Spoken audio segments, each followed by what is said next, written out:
Majority Leader.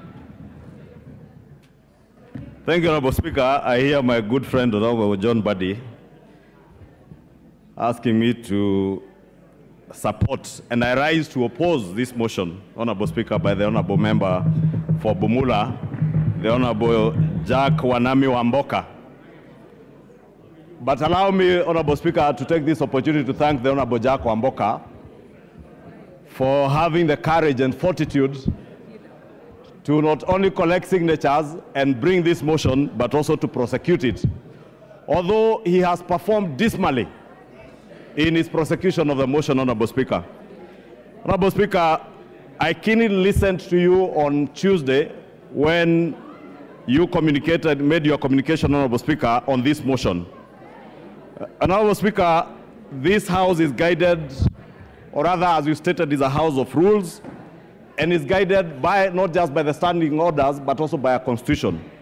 Honorable Speaker, if you read through standing orders 64 to 66 of our standing orders, you will realize that the Honorable Wamboka's motion falls flat and contra our standing orders and also the constitution, Honorable Speaker.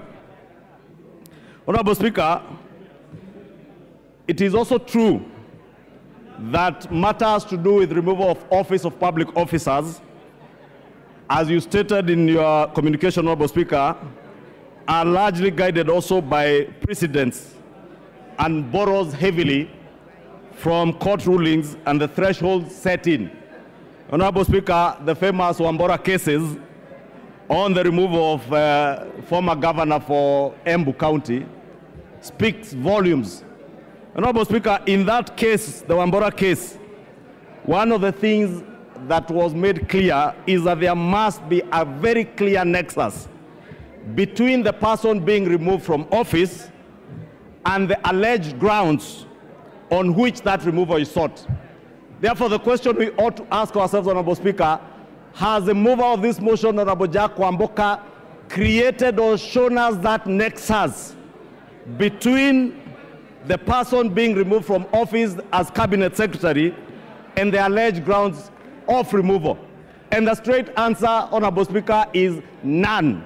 There is completely no nexus between the allegations that the Honorable Jack Wamboka presented in his moving of this motion, Honorable Speaker.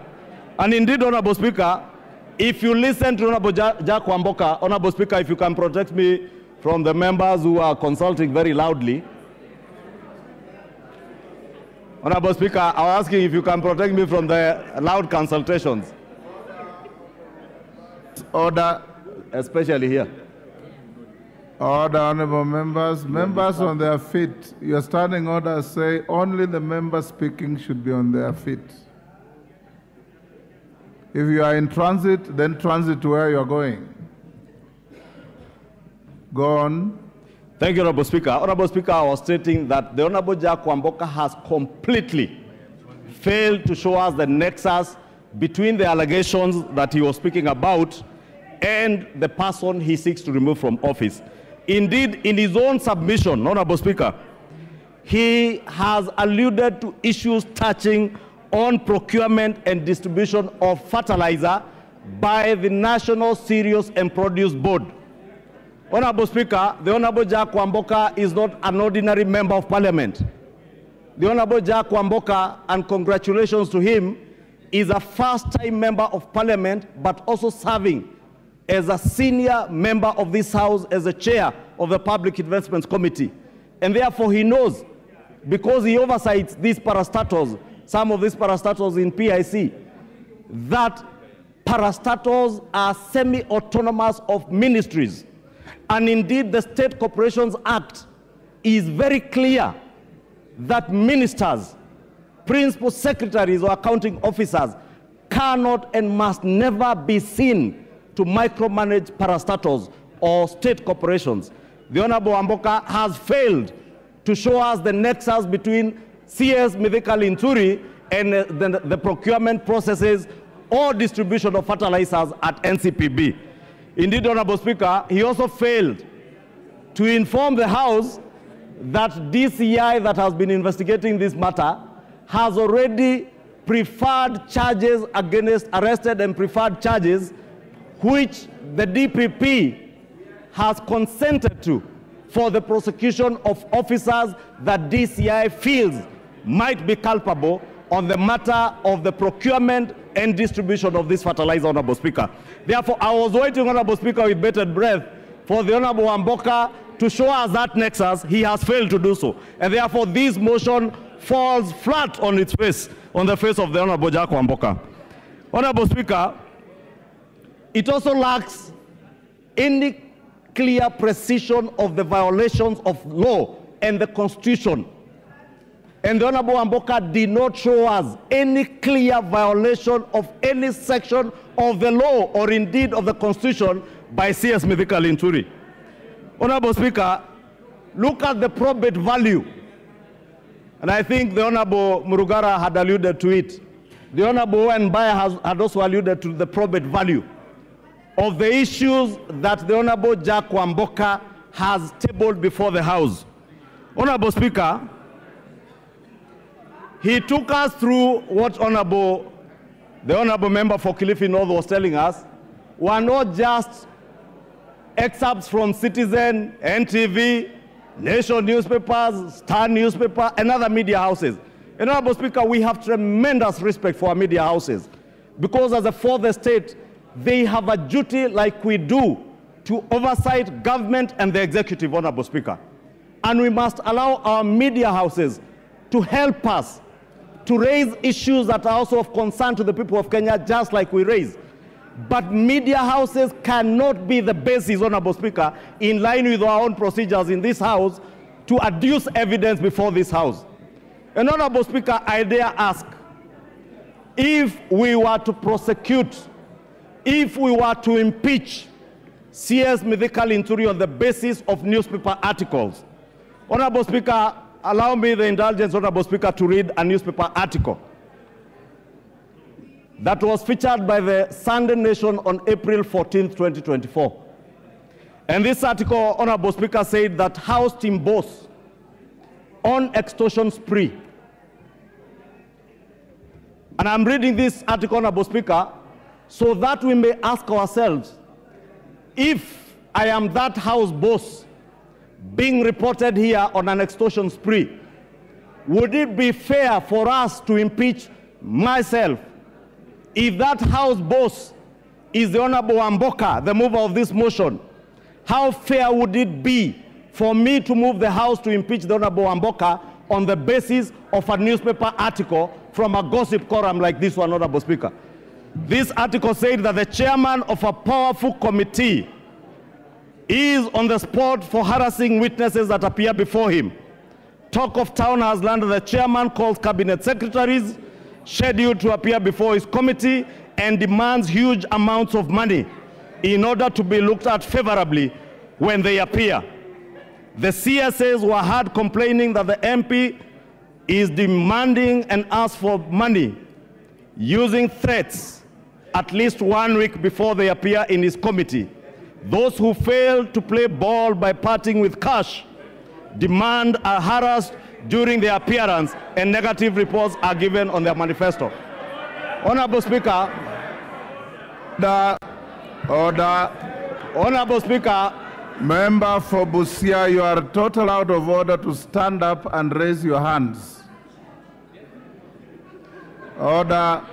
Honorable Speaker, I read this article because I am pointing to the issue of us using newspaper articles, media reports to impeach state and public officers, including members of parliament, chairs of committees, cabinet secretaries, principal secretaries, Honorable Speaker, that we cannot use the basis of newspaper reports to impeach anybody.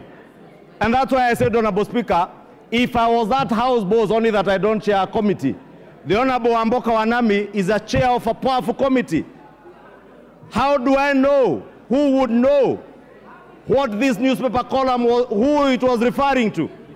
Supposing it was Honorable Wamboka, how fair would it be for us to seek to impeach him on the basis of a gossip column, like he's calling on us to impeach a cabinet secretary today on the basis of newspaper and media reports. Speaker, I say, Honorable Speaker, he has completely failed to prove his case. Honorable Speaker,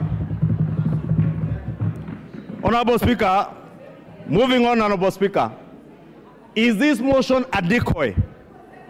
Honorable Speaker, and I have listened keenly to the Honorable John Barry, my good friend, prosecute the point like the leader of minority has prosecuted, that maybe we should allow this to move on to committee, and the committee of 11 will then look into the probate issues.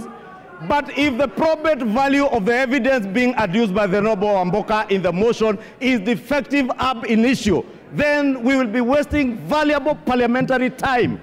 Honorable Speaker, if you want committees to look into this issue, I am certain there are many members, including the member for Kwanza, who sit in the Agriculture Committee. A committee of this House is looking into the probate value of all the issues that were presented before that committee and is undertaking an inquiry into this matter.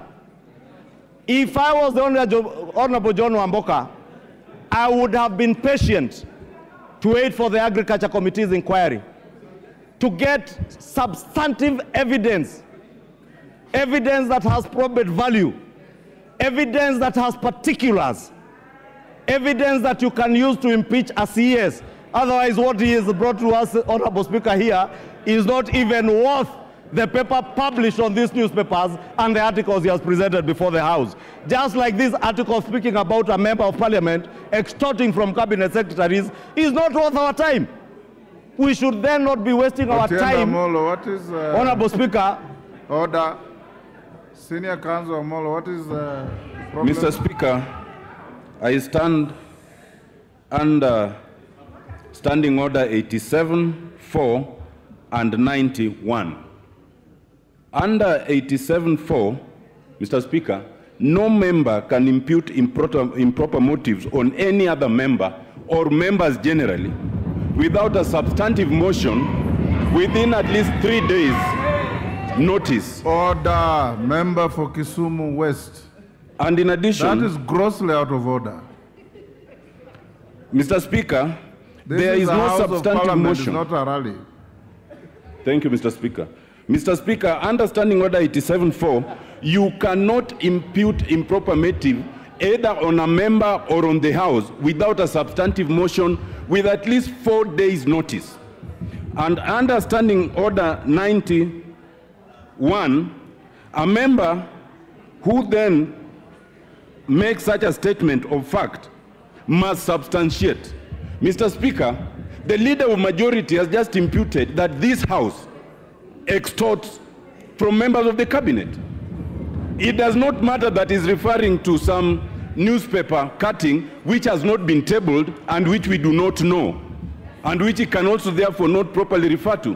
Mr. Speaker, I urge that you urge that the majority leader is out of order, to retract those words and that they be extracted from the Hansard. Because anyone listening might actually think that we are tacitly admitting and approving those falsities. Thank you, Mr. Speaker. Senior Counsel, I understood it differently. I thought he was speaking about it in the negative, that we cannot pick a gossip column and use it as evidence against anybody. So as a matter of fact, the way I understood is that he's saying a gossip column cannot be a statement of fact, and that no member has extorted anybody unless there is evidence. So you are saying the same thing as far as I understand. Order. Carry on, Majority Leader. Order. Thank you, Honorable Speaker. And indeed, Honorable Speaker, you have captured it very well. And the point I was making, Honorable Speaker, for the benefit of the Honorable Tiende Amolo, in fact, I used my own example, and probably that of the Honorable John Wamboka, Honorable Jack Wamboka. That, Honorable Speaker, the same way the Honorable Jack Wamboka has presented newspaper articles, media reports, is the same way anybody cannot present such gossip columns as this, Honorable Speaker. And therefore, that's what I was arguing, Honorable Speaker, that there lacks particulars, there is no precision on the gross violation of the Constitution. Jack Wamboka has completely failed to show us that, Honorable Speaker. Honorable Speaker, I was on the point of whether this particular motion is a decoy to derail the substantive inquiry that is before this House by a committee of this House, Honorable Speaker. And I want, Honorable Speaker, to humbly submit that I find this motion as a decoy, as such decoy, to make sure that we hide those who are ultimately culpable by derailing the Committee for Agriculture from doing its work. And I want to encourage members of the Agriculture Committee to get to the bottom of this fertilizer issue, Honorable Speaker. Ensure that the inquiry pinpoints to us those who are ultimately culpable. And that is why, Honorable Speaker, I was saying, if I were the Honorable Jack Wamboka, I would have been very patient to wait for the Agriculture Committee to tell us who or which organization or which particular state officers are culpable, including the cabinet secretaries and the PSs. Should the Agriculture Committee find the cabinet secretary, the principal secretaries, those at NCPB culpable, then we have a duty and an obligation to the country to hold them to account. Otherwise, Honorable Speaker, as things stand now, the Honorable Jack Wamboka has completely failed, Honorable Speaker. This motion, Honorable Speaker, finally seeks to remove the CS on grounds that there are serious reasons to believe that the Cabinet Secretary has committed a crime under national law. Honorable Speaker, this ground requires the Honorable Jack Wamboka to have attached evidence of conviction or judgment made against the accused person. He has failed to do so. In fact, he has gone to great lengths, Honorable Speaker, to quote cases that, as somebody, I think is Honorable Owen Bayer, pointed out, cases that we considered at the point the House vetted the Honorable Kimani Ichung'wa as Cabinet Secretary and approved. Therefore, Honorable Speaker, as the Honorable Owen Bayer was alluding to, that is a matter that is already spent. The Honorable Jack Wamboka therefore cannot take the House back to relook into those cases. And may I remind him, when the Honorable CS appeared before the committee, he said he had 32 court cases that he was battling with, some civil, and he was dealing with them. And the committee, including the member for Bumula, approved the Cabinet Secretary to serve as Cabinet Secretary. How then do you retract your own steps or call the House to retract our own steps, Honorable Speaker? Honorable Speaker, allow me to conclude by just saying, Honorable Speaker, that the mover of this motion, as courageous as he thought he was, he has completely failed the House. He has failed to show us the precision with the law that he ought to show in line with the Constitution and the standing orders. I have spoken to the probate value of the evidence he has adduced that is not there. The grounds, as I said, Honorable Speaker, are particularly not particularized in line with our standing order 64 and 66. And that is why I said he's quoting newspaper articles, which I also said I could quote about chairs of committees and other people who are said to extort people money.